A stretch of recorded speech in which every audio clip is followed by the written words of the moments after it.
সুযোগ্য সভাপতি চরভদ্রেশ্বর উপজেলার আমার শীতের সাহেব উপস্থিত আছে।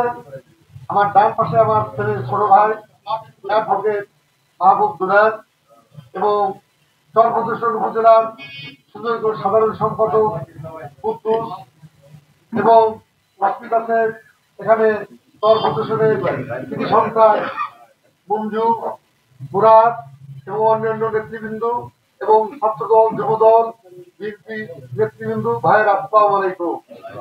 আজকের আমার এখানে প্রোগ্রাম ছিল না।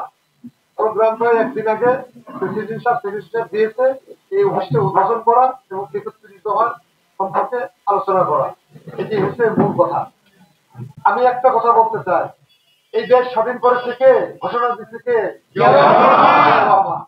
শহীদ রাষ্ট্রপতি জিয়াউর রহমান। তিনি স্বাধীনতা ঘোষণা করেন। ৩১ দফায় কি আছে? প্রথম দফা হলো যে আমাদের তারেক সাহেব বলেছে, জিয়াউর রহমান ১৯ দফা দিয়েছিলেন, তার পরিপ্রেক্ষিতে ২৭ দফা দেশনেত্রী খালেদা তারেক রহমান দিলেন, শেখ হাসিনা সেটাকে স্টপ করলেন। তারপরে জনগণের ভিত্তিতে ৩১ দফা দিয়েছে। প্রথম দফার কি? একটা মানুষ দুইবারের বেশি প্রাইম মিনিস্টার থাকতে পারবে না। দেশের শান্তির জন্য আমাদের দল হলো শান্তির দল। আমাদের দল হলো শান্তিকে বিশ্বাস করে, অশান্তির দল না, লগি বৈঠের দল না।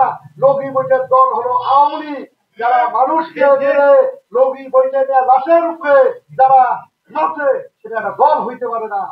আমি একটা কথা বলতে চাই, এই ৩১ দফা বাস্তবায়নে বর্তমান সরকারকে একটি কথা বলতে চাই, আমরা আপনাকে সহযোগিতা করতে চাই। আপনি আমাদের সহযোগিতা দেন। আপনি সংস্কার আমাদের যে ৩১ দফা দিয়েছে এইটাকে মেনে আপনি অতি দ্রুত গতিতে নির্বাচনটা দিয়ে দেন। নির্বাচন আমরা ভোটের অধিকার চাই। জনগণ যাকে ভোট দিবে সেই দলের ক্ষমতায় যাবে, আমরা এইটা বিশ্বাস করি। আর আপনারা একটা কথা বলি, গুজবে কান দিবেন না, কান দিবেন না। আমাদের নেতা তারেক সাহেব বলেছে, সমস্ত কিছু বিভেদ ভুলে গিয়ে ঐক্যবদ্ধ হবে দলকে কি করতে হবে? সুসংগঠিত করতে হবে। আমি দলকে সুসংগঠিত করার জন্য এখানে এসেছি। আমার বাড়ি এই সদরপুর থানায় চরমারায়, এই মাটিতে আমার জন্ম, এই থানায়, এই সদরপুর থানার আমি ছেলে, আপনাদের ভাই কারো চাচা। আমি হলো শাহজামিয়া। এই দল ৭৭ জন ডাক দল থেকে এই পর্যন্ত আমি করে আসছি, কাজ করে আসছি। আপনাদের সাথে আপনারা সাক্ষী, আমি কোনো বেইমানি করি না। দলের আমি তা অক্ষরে অক্ষরে পালন করবো। তারেক জিয়া সাহেব যে নির্দেশ দিবে, খালেদা যে নির্দেশ দিবে, তা অক্ষরে আমিও পালন করবো, আপনারাও পালন করবেন। রাজি আছেন কিনা? বেশি কথা বাড়াবো না। দেশকে শান্তি করার জন্য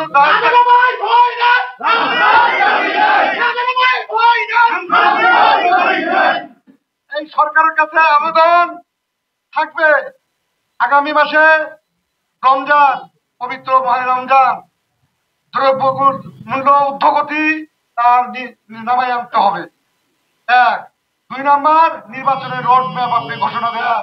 ৩ নম্বর, আইন শৃঙ্খলার উন্নতি করতে হবে। আইন শৃঙ্খলার উন্নতি ছাড়া দেশ চলতে পারে না। অতএব আইন শৃঙ্খলার উন্নতি আমরা চাই।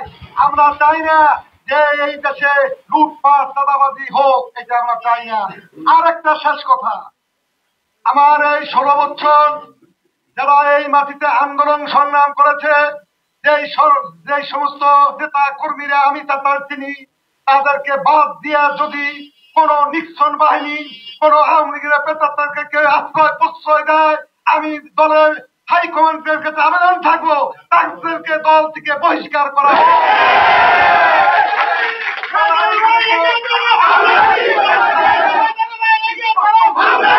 আমি কোনদিন সন্ত্রাস আশ্রয় প্রশ্রয় দিই নাই, জীবনে কোনদিন দিবও না। আপনারা এই দল শান্তির দল, ভদ্রলোকের দল, আপনারা ভদ্রভাবে রাজনীতি করবেন, এইটাই আমি চাই। একটা কথা আগেও বলেছি, এখনো শেষ কথা বলি, কোন আওয়ামী লীগকে, কোন নিক্সন বাহিনীকে এই চরভদ্রেশ্বরের মাটিতে প্রতিষ্ঠিত করবেন যারা, তাদের খবর আছে।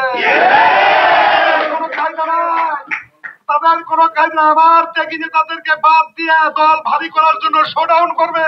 এই শোডাউন চরভদ্রেশ্বর সদরপুর বাংলার মানুষ মানবে না, মানবে। আমি এই বলে শেষ করছি। আল্লাহ হাফেজ। বাংলাদেশ জিন্দাবাদ, জাতীয়তাবাদী দল জিন্দাবাদ, শহীদ জিয়া অমর হোক, খালেদা জিয়া জিন্দাবাদ, তারুণ্যের অহংকার তারেক জিয়া জিন্দাবাদ জিন্দাবাদ জিন্দাবাদ